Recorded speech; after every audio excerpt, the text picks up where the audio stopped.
Hello, good morning. आज हम कल की क्लास जहाँ पे हमने ओवर की थी वहाँ से स्टार्ट करते हैं। कल की क्लास में मैंने क्वेश्चन नंबर 2 और क्वेश्चन नंबर 5 को डिस्कस किया था। क्वेश्चन नंबर 4 मैंने आपके लिए रखा था कि आप ट्राई करना, है ना। क्वेश्चन नंबर 2 और 5 को सोल्व करने के बाद, आप समझने के बाद इसको ट्राई करना। तो अगर जिन बच्चों ने किया हो बहुत अच्छी बात है, एक बार और वो देखेंगे, है ना, कि मेरा क्या तरीका रहता है। और जिन बच्चों ने नहीं किया हो उनके लिए तो बहुत अच्छी बात है कि वो यहाँ डायरेक्ट सीख लेंगे। ओके, अब कल जब मैंने क्वेश्चन नंबर 2 और क्वेश्चन नंबर 5 जब बताया तो कुछ बच्चों के मुझे मैसेजेस आए हैं और उनके जो मैसेज आए हैं वो उनका ये डाउट है कि सर क्वेश्चन नंबर 2 में जो रिलेशन हमको दिया था सर, वो इस टाइप से था कि the relation R the set of all a, b such that a is less than equal to b square. इस क्वेश्चन में उसने हमसे बोला था कि आपको न तो रिफ्लेक्सिव प्रूव करना है, न सिमेट्रिक और न ट्रांजिटिव, मतलब ये रिलेशन तीनों ही नहीं है, ये आपको शो करके बताना है।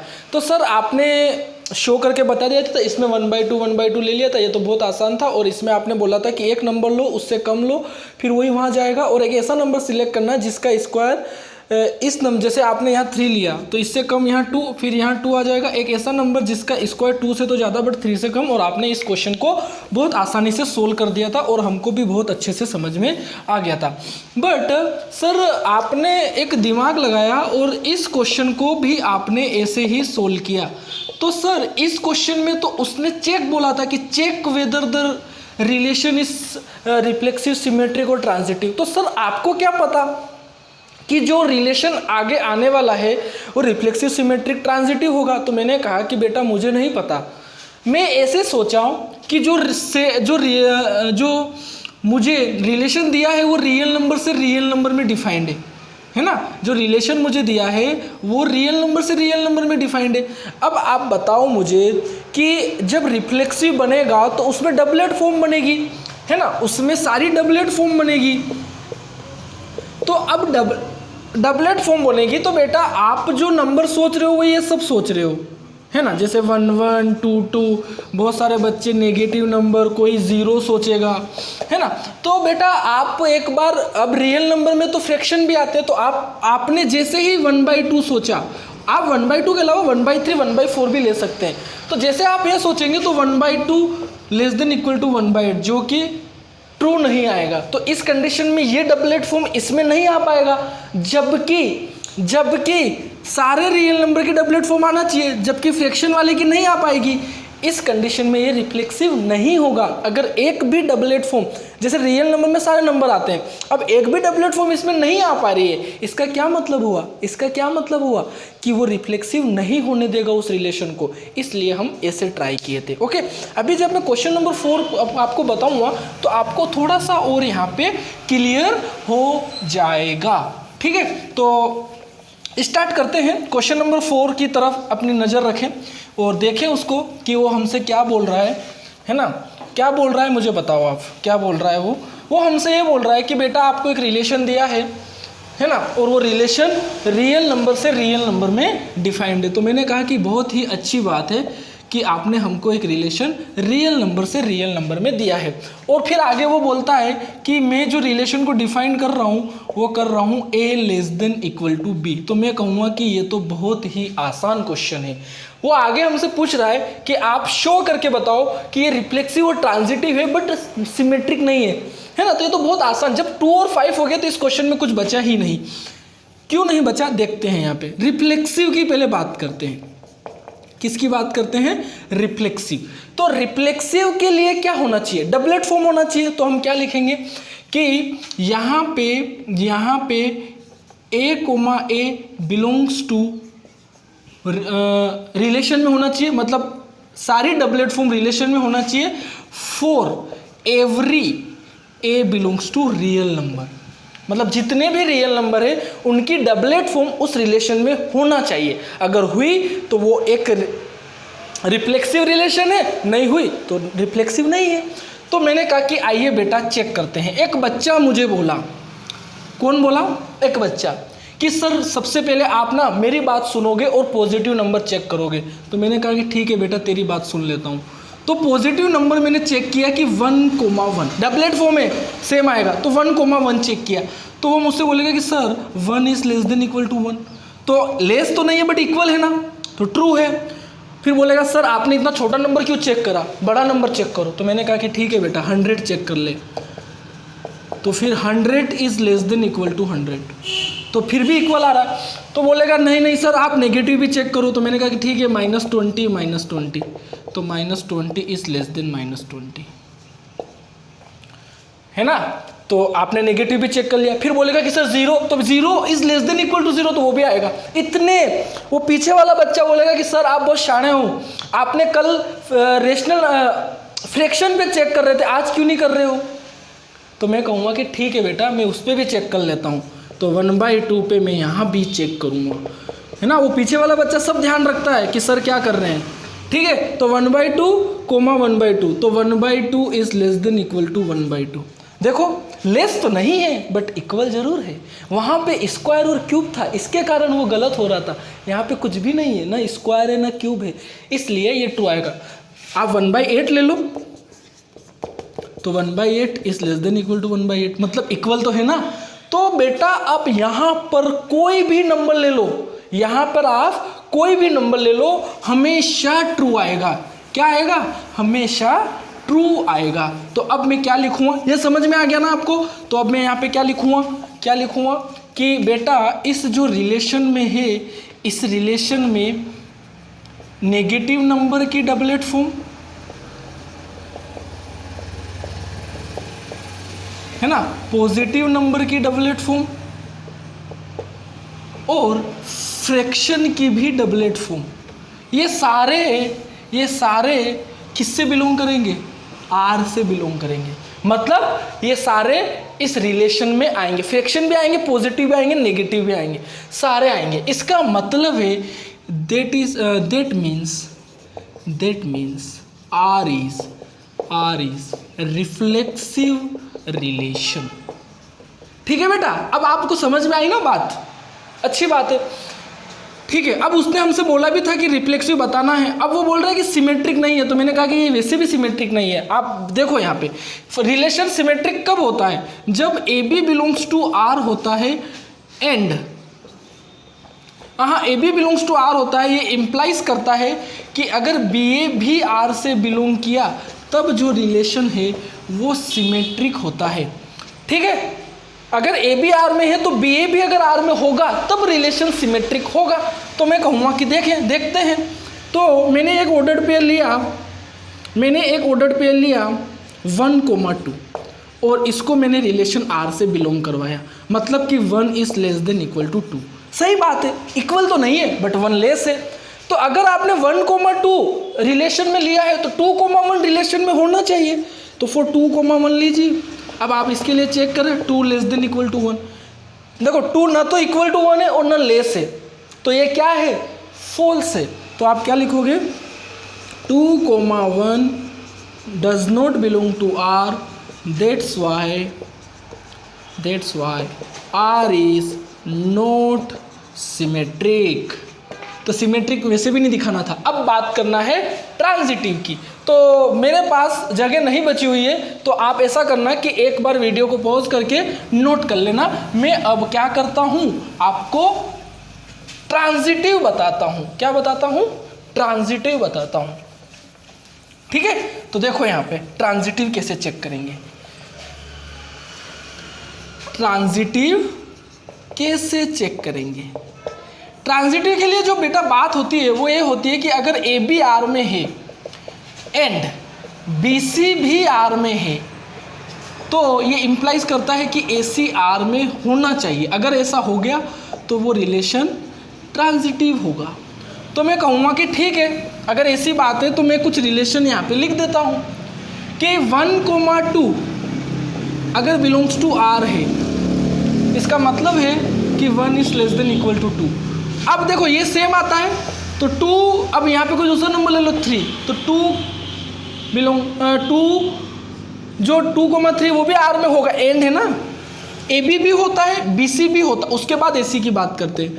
तो 2 लेस देन इक्वल टू 3। अब आप चेक करोगे फॉर ए सी, तो फॉर AC के प्लेस पे 1,3 आ रहा है, तो आप इसको चेक करोगे तो 1 लेस देन इक्वल टू 3, तो ये भी क्या आ रहा है, ट्रू आ रहा है ना, 1 लेस देन 3 होता है ना, तो ये भी ट्रू आ रहा है। अब आप कोई भी रियल नंबर के लिए ऐसे ऑर्डर्ड पेयर चेक करोगे, अब यहाँ पे तो इनफाइनाइट ऑर्डर्ड पेयर बनेंगे, तो आप बस इसी एक के लिए दिखा दो, तो आप लिखोगे दैट्स वाई R इज है ना, relation is transitive relation, that's why R is transitive relation. Okay, ऐसे चेक करना। कोई दूसरा एग्जाम्पल भी आप लेके बता सकते हो, वो आपके ऊपर डिपेंड करता है, ठीक है। तो ये ट्रांजिटिव है, रिफ्लेक्सिव है, बट सिमेट्रिक नहीं है, ये हमको दिखाना था तो वो हमने दिखा दिया। नोट कर लो अच्छे से, फिर आगे देखते हैं। ओके, सो क्वेश्चन नंबर 6 और 7 आप करेंगे, बच्चे क्वेश्चन है ना, तो वो मैं नहीं बताऊंगा, बच्चे क्वेश्चन मैं नहीं बताता हूँ।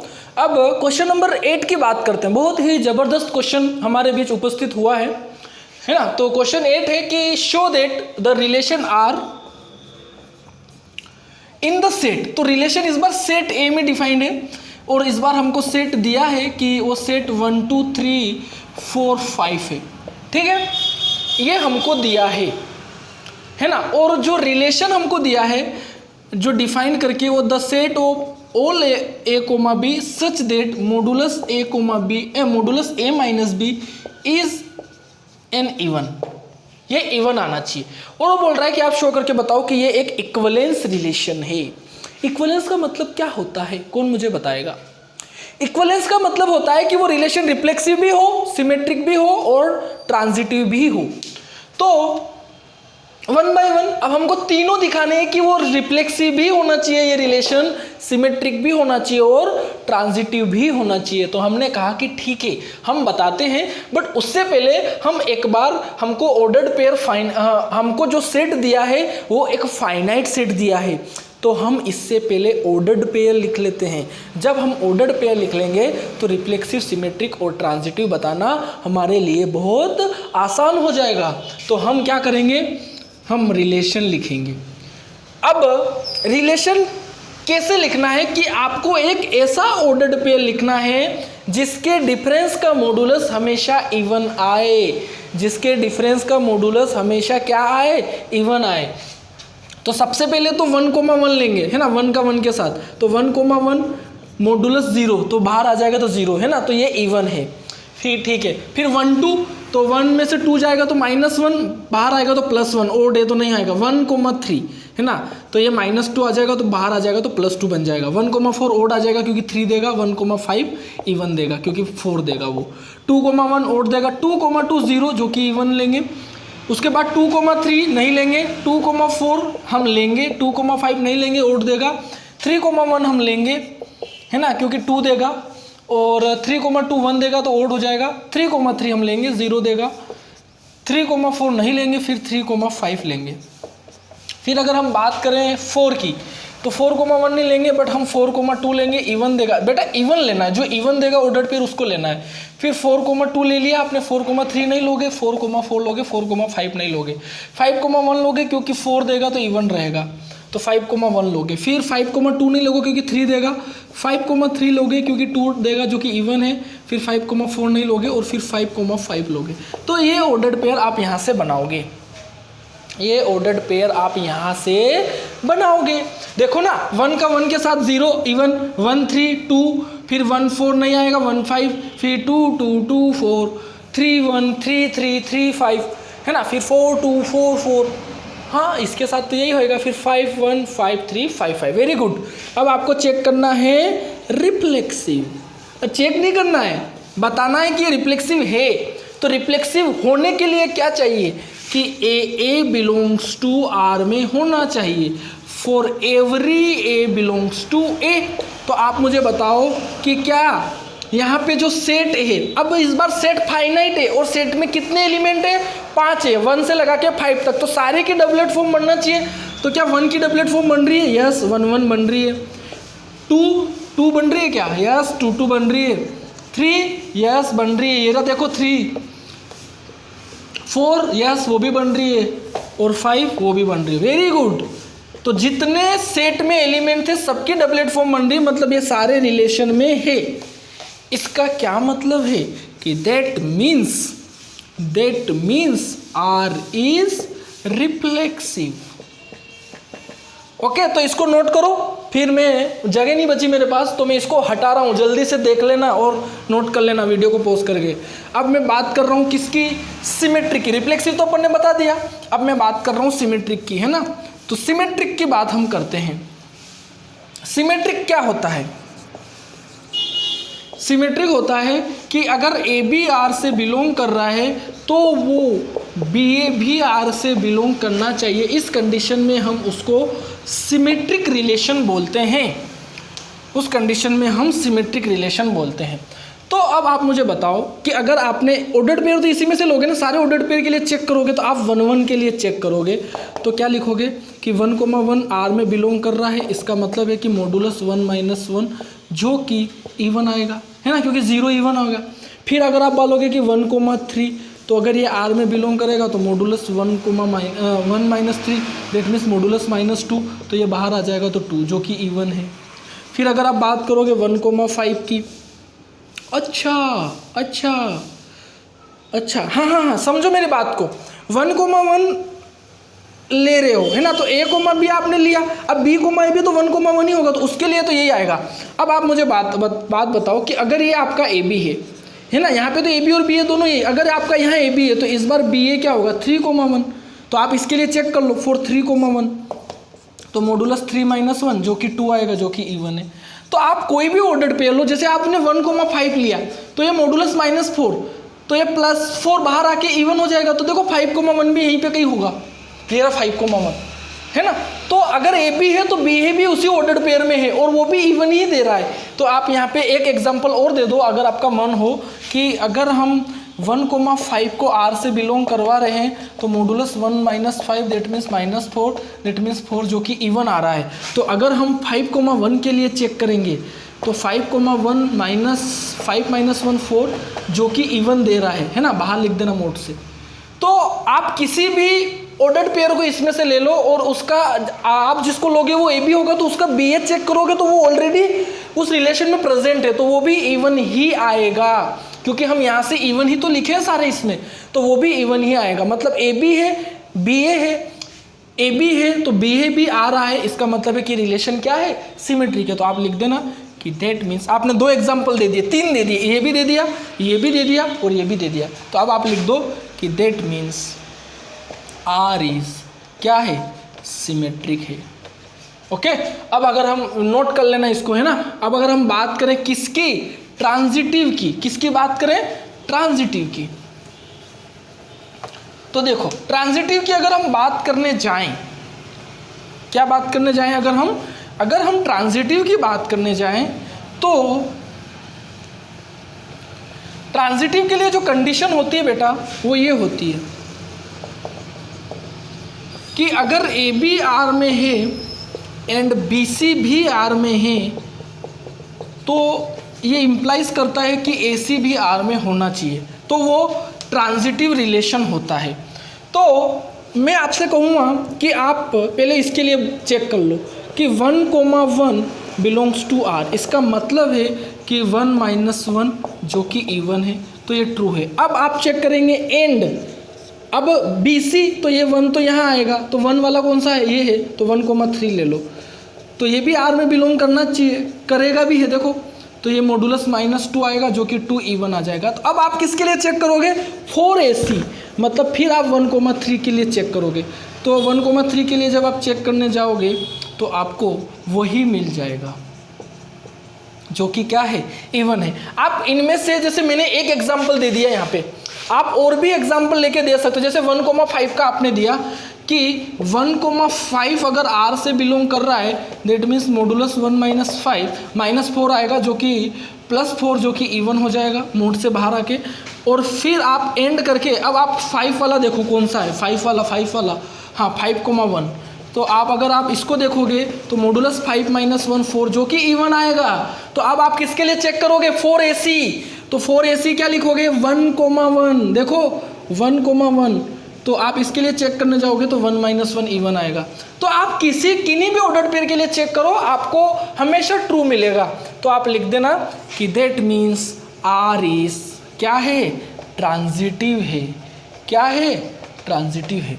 अब आप मुझे बताओ, आपका रिलेशन रिफ्लेक्सिव भी है, आपका रिलेशन सिमेट्रिक भी है और आपका रिलेशन ट्रांजिटिव भी है, तो आप क्या बोलोगे, hence prove that relation R is equivalence relation. तो आपका क्वेश्चन यहाँ तक सोल्व हो चुका है ना। तो आप वीडियो को पॉज करके इसको नोट करना। इतने में अब आपसे आगे की बात करता हूँ। वो बोल रहा है, आगे ये बोल रहा है वो बेटा कि शो दैट, आगे फिर से वो बोल रहा है कि आप शो करो कि all the elements of 1, 3, 5 are related to each other and elements of 2, 4 are also related to each other, but elements of 1, 3, 5 are not related to element of 2, 4।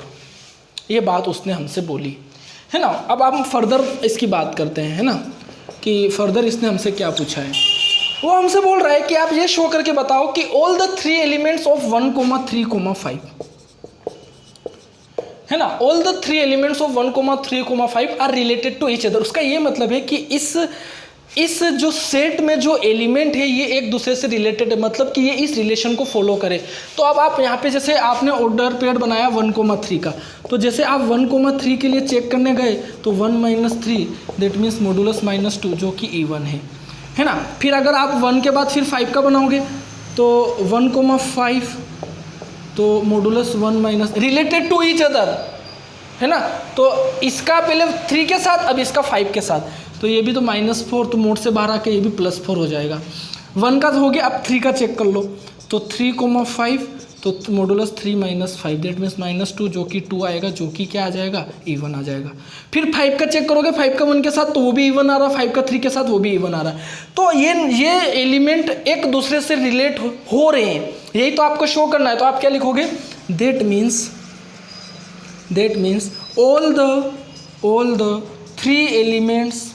the 3 elements related to each other। Similarly अब वो आपसे आगे फिर पूछ रहा है and all the elements of 2, 4 are related to each other.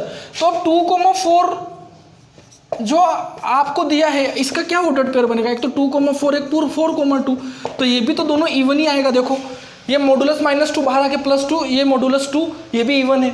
तो ये भी, अब वो बोल रहे हैं कि इसके एलिमेंट भी एक दूसरे से रिलेट कर रहे हैं। हाँ तो करेंगे क्योंकि वो भी इस रिलेशन को फॉलो कर रहे हैं, बट तो ये दोनों दिखा दोगे ऐसे। अब वो आगे ये बोल रहा है कि बट बेटा, वो आगे ये बोल रहा है कि but no elements of 1, 3, 5 are to any element of 2, 4। वो ये बोल रहा है but no elements of 1, 3, 5 is related to any element of 2, 4। वो बोल रहा है कि जो 1, 3, 5 है ना, वो 2, 4 के किसी भी एलिमेंट के साथ रिलेट नहीं कर रहा। तो यहाँ से क्या बनेगा, एक तो 1, 2 बनेगा। तो जैसे आप 1, 2 लोगे तो इसको जब चेक करोगे तो 1 - 2 है ना, तो ये आ जाएगा मॉडुलस -1 जो कि आ जाएगा 1, जो कि इवन नहीं है ना। फिर आप चेक करोगे 1 का 4 के साथ तो ये कितना आ जाएगा, मॉडुलस -3 जो कि 3 जो कि इवन नहीं है ना। फिर 3, 2 में से 3, 2 क्या देगा 1, ये भी इवन नहीं है। 3, 4 -1 तो मोड से बाहर आके +1, ये भी इवन नहीं है। 5 में से 2 जाएगा तो 3, वो भी इवन नहीं है। 5 में से 4 जाएगा तो 1। तो यहाँ से आप लिख दोगे कि hence prove that no elements of 1, 3, 5 is related to any element of 2, 4, है ना। यहाँ पे क्या लिखा कि दैट मीन्स, आपने जब शो किया था अभी मैंने बताया था, तो आप उसमें क्या लाइन लिखोगे कि that means all the 3 elements of 1, 3, 5 are related to each other. और 2, 4 में भी लिख दोगे कि all the elements of 2, 4 related to each other, वहाँ शो हो जाएगा वो। फिर आप इसका एक्सप्लेनेशन क्या लिखोगे, मैंने 1 और 2 का बताया है ना, 1 का 2 के साथ, 1 का 4 के साथ, अभी 3 का 2 के साथ, 3 का 4 के साथ, 5 का 2 के साथ, 5 का 4 के साथ बताने के बाद क्या लिखोगे कि that means prove that no elements of 1, 3, 5 is related to any element of 2, 4। इस टाइप से आपको यहाँ बताना था। सिंपल सी बात थी, अगर लैंग्वेज आपको समझ में आ गई तो आप यहाँ पे खेल जाओगे। ओके, तो इसको नोट करो, फिर अगला क्वेश्चन देखते हैं।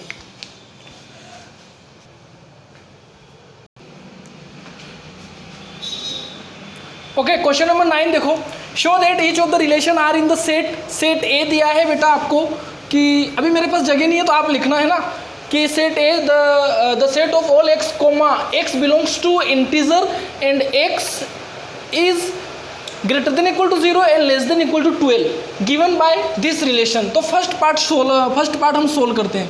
सबसे पहले आपको ये ध्यान रखना है कि इंटीजर उसने 0 से 12 तक लिए हैं, है ना। x बिलोंग्स टू इंटीजर है और इंटीजर 0 से 12 तक है, ये ध्यान रखना है। अब जो आपको रिलेशन दिया है वो रिलेशन है the set of all a comma B such that modulus a minus b is multiple of 4, है ना।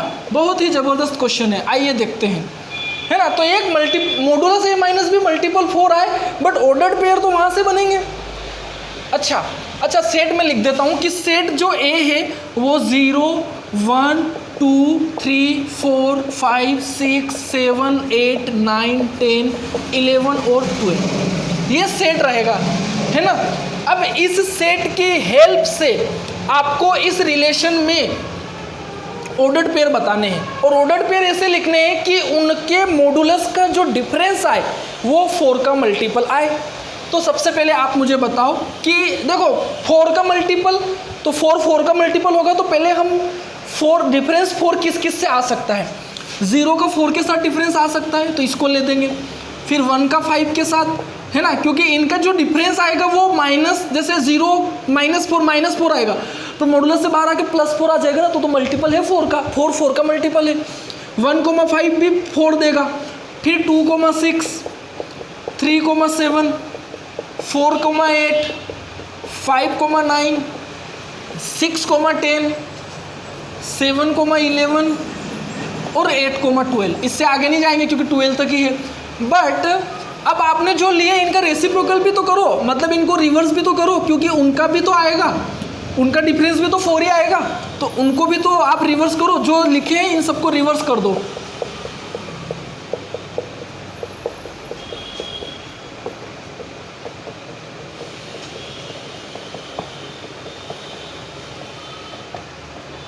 अब आपने 4 वाले सारे लिख दिए, है ना, जो डिफरेंस 4 आएगा वो सारे केस आपने लिख दिए। अब 8 के लिखो। अब 8 डिफरेंस किससे आएगा, तो 0,8 से आएगा डिफरेंस, है ना, 0,8 से आएगा। फिर देखिए क्योंकि 8 भी तो 4 का मल्टीपल है ना, मॉडुलस से बाहर आ जाएगा तो +8 बन जाएगा -8। फिर 1,9, फिर 2,10, फिर 3,11 और फिर 4,12। ये हो गया। अब 8 के यहाँ हो गए, तो 12 के बन रहे हैं क्या यहाँ, 12 का डिफरेंस किसी से आ रहा है क्या। देखो 8 तक तो डिफरेंस आपने लिख दिए, है ना। अब 12 डिफरेंस, हाँ 0 से 12 का डिफरेंस आएगा, है ना। इसके अलावा 1 का, तो 1 के लिए 13 चाहिए, 13 है नहीं, तो 12 वाला एक ही आएगा। तो अब इनको भी रिवर्स कर दो, तो 8,0 9,1 10,2 11,3 12,4 और 12,0। अच्छा 0 सबका मल्टीपल होता है, 0 सबका मल्टीपल होता है, तो डिफरेंस जिस से 0 आ रहा है उन सबको भी लिखो। तो डिफरेंस किस से 0 आ रहा है, 1 से 0 आएगा, क्योंकि 0 भी तो सारे नंबर का मल्टीपल होता है। तो जिस नंबर से 0 डिफरेंस आ रहा है उनको लिखो। तो 1 नहीं 0 भी तो लिखोगे, 0 - 0 0, तो 0 0 1 1 2 2 3 3 4 4 5 5 6 6 7 7 8 8 9 9 10 10 11 11 और 12 12। इन सारों का डिफरेंस 0 आएगा, जो कि 4 का मल्टीपल, और इनका रिवर्स यही होता है, तो इनका रिवर्स लिखने की जरूरत नहीं। इतने ऑर्डर्ड पेयर ये रिलेशन हमको देगा पार्ट ए वाला। अब इन ऑर्डर्ड पेयर को हमको देख के ये बताना है कि ये रिलेशन एक इक्विवेलेंस रिलेशन है। बहुत आसान हो गया। अब तो आसान इसलिए हो गया क्योंकि आपको पता है कि आपने रिवर्स भी लिखे हुए हैं, सारे डबलेट फॉर्म भी आ गए हैं, तो रिफ्लेक्सिव यहीं से हो गया। आपने रिवर्स भी सबके लिखे हुए हैं, सिमेट्रिक भी आ गया, चेक करना है ट्रांजिटिव, वो भी 1-2 ऑर्डर पे लेके चेक करके बता दो आप, है ना। चलो मैं बता देता हूँ आपको कि रिफ्लेक्सिव, तो रिफ्लेक्सिव के लिए जो कंडीशन होती है, the set of all a, a belongs to R for every a, कहाँ से बिलोंग करेगा, सेट से, तो सेट A है। अब आप यहाँ देखो, आपका 0 0 भी बिलोंग कर रहा है, आपका 1 1 भी बिलोंग कर रहा है, डैश डैश डैश, आपका 12, 12 भी बिलोंग कर रहा है, किससे, R से। That means R is R is reflexive, that means R is reflexive. अब अगर हम बात करें किसकी, सिमेट्रिक की, किसकी बात करें, सिमेट्रिक की, तो सिमेट्रिक के लिए क्या लिखोगे कि ए बी अगर आर से बिलोंग कर रहा है तो इम्प्लाइज कि बी ए भी आर से बिलोंग करना चाहिए, तो वो सिमेट्रिक होगा। अब आप कोई भी ऑर्डर्ड पेयर ले लो यहाँ से, जैसे आपने 0,4 लिया है ना, तो ये आर से बिलोंग कर रहा है, 0,4 अगर आर से बिलोंग कर रहा है तो इसको कैसे लिखोगे कि 0 modulus 0 - 4, that means modulus -4, that means 4 है ना, जो कि मल्टीपल है किसका, 4 का। तो यहाँ लिख दोगे 4 इज मल्टीपल ऑफ 4 है ना। अब आपने अगर इसको लिखा तो ये ए बी है, तो बी ए के लिए चेक करोगे तो 4,0, तो 4 - 0 that means 4 is multiple of 4 है ना। तो अब आपने ये एग्जाम्पल लिया, एक आध एग्जाम्पल और ले लेना कोई भी, वो भी मल्टीपल आएंगे 4 के, that means R is symmetric. Transitive में भी ऐसे ही करना है ना, ट्रांजिटिव में भी आपको क्या करना है, ऐसे ही करना है। ट्रांजिटिव में भी आपको ऐसे ही करना है कि आप कोई भी ऑर्डर्ड पेयर ले लो, जैसे अब मैं डायरेक्ट बता देता हूँ आपको, आप ले लेना a b belongs to R and b c belongs to R implies that a c belongs to R. अब ऑर्डर्ड पेयर आप कोई भी ले लो, जैसे आपने ये लिया कि ये ए कोमा बी है, तो अब आप बी के प्लेस पे 5 चाहिए है ना, तो आप इसको ले लो, इसको बी कोमा पर बी कोमा ए सेम हो जाएगा, तो कोई दूसरा ले लो जहाँ पे 5 आ रहा हो कहीं, हाँ यहाँ आ रहा है ना, तो इसको ले लो बी कोमा सी। यहाँ इसलिए नहीं लिया कि फिर ए और सी इक्वल हो रहे थे, इसलिए नहीं लिया है ना, थोड़ा अवॉइड करना इसे। तो ए बी और बी सी अगर ले रहे हो तो ये भी मल्टीपल 4 आ रहा है, ये भी मल्टीपल 4 आ रहा है। अब ए सी जो बन रहा है वो 1,9 बन रहा है, जो 8 आएगा तो 8 भी मल्टीपल ऑफ 4। ऐसे एक एग्जाम्पल दे दिया, आपका मन हो तो एक और दे देना, बोल देना that means R is transitive, ये दे दोगे। अब मैं फर्स्ट पार्ट का जो आगे उसने पूछा वो बताता हूँ। उसने ये बोला है कि find the set of all elements related to 1 in each case, मतलब दोनों केस में आपको एक ऐसा सेट बनाना है जो 1 से रिलेट हो। क्या बोला उसने, बात समझना, find the set of all elements related to 1 in each case. तो आप मुझे ये बताओ कि इन सारे ऑर्डर्ड पेयर में 1 से कौन कौन रिलेट कर रहा है ना। मैं सेकेंड पार्ट का आंसर दे रहा हूँ, find the set of all elements related to 1 in each case. तो 1 के साथ एक तो देखो 1 के साथ एक तो 5 आ रहा है ना, फिर यहाँ 1 के साथ और कोई नहीं आ रहा है, कोई नहीं आ रहा, 1 के साथ 5 लिख चुके हैं है ना, डबल नहीं लिखना। 1 के साथ 9 आ रहा है, फिर 1 के साथ 9 लिख चुके हैं, और 1 के साथ 1 आ रहा है, तो 1,5,9। अब आप देखो इसके ऑर्डर्ड पेयर बना के चेक कर लेना, आपको सेट ही बताना है, आपको चेक करके नहीं बताना है। 1 - 5 4 मल्टीपल है 4 का, 1 - 9 8 मल्टीपल है 4 का, 5 - 9 मल्टीपल है 4 का है ना। 9 का बनाओगे तो भी मल्टीपल 4 का आएगा, खुद के साथ बनाओगे तो भी 0, वो भी मल्टीपल आएगा 4 का। तो फर्स्ट पार्ट का जो सेकंड पार्ट का आंसर आएगा वो ये आ जाएगा। अब जो सेकंड पार्ट आपसे पूछा है बहुत ही आसान है वो तो वो मैं उसको भी आपको बता देता हूँ, ठीक है, आप नोट कर लेना इसको वीडियो को पॉज करके। सेकेंड पार्ट में जो आपसे पूछा है उसने बेटा, वो आपसे ये पूछ रहा है सेकेंड पार्ट में। अच्छा सेकेंड पार्ट आप पढ़ो और ये बताओ मुझे कि क्या ऑर्डर्ड पेयर आएंगे उस रिलेशन के लिए, है ना, उस रिलेशन के लिए क्या ऑर्डर्ड पेयर आएंगे। ए तो वही है 0 से लगा के 12 तक है ना, 0 से लगा के 12 तक है, और जो रिलेशन है वो the set of all A comma B such that A equals to B. अब आप मुझे बताओ कि ए इक्वल्स टू बी मतलब ए और बी दोनों क्या होना चाहिए, ए और बी दोनों यहाँ पे क्या होना चाहिए, इक्वल होना चाहिए। तो अब आप मुझे बताओ कि इक्वल कोई ऑर्डर्ड पेयर कौन कौन से होंगे, 0,0 1,1 2,2 3,3 डैश डैश डैश 12,12। तो आप बोलोगे कि सर यहीं से पता चल गया है कि ये क्या है रिफ्लेक्सिव है। सर यहीं से पता चल गया कि ये सिमेट्रिक है, क्योंकि ये अगर ये ए बी है तो बी ए भी तो यही है, ये ए बी है तो बी ए भी तो यही है, ये ए बी है तो बी ए भी तो यही है, सिमेट्रिक में। सर यहीं से पता चल गया कि ये ट्रांजिटिव है। मैं बोलूँगा कैसे, तो आप बोलोगे कि सर अगर हम इसको ए बी लेते हैं तो बी सी है ही नहीं, क्योंकि 0 कहीं पे मिलेगा ही नहीं। जब ए बी है और बी सी है ही नहीं तो ए सी की बात ही नहीं होगी, मतलब ये इफेक्ट नहीं करेगा, मतलब ये ट्रांजिटिव भी है। तो ऐसे आप इसको इक्वलेंस दिखा दोगे। जो सेकेंड पार्ट इसका पूछा है कि find the set of all elements related to 1 in each case, तो यहाँ पे 1 से रिलेट कौन है, सिर्फ 1 है, तो इसका आंसर आ जाएगा 1। ओके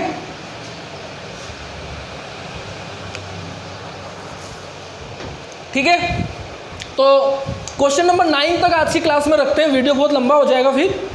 तो यहाँ तक मैं कर रहा हूँ। अब आगे के क्वेश्चन 9 में कर चुका हूँ, 10, 11 और ये आप ट्राई करना, फिर हम आगे की क्लास में उनको भी डिस्कस करेंगे। ओके, सो मिलते हैं अगली क्लास में, तब तक अपना ध्यान रखें और हमेशा खुश रहें। बाय।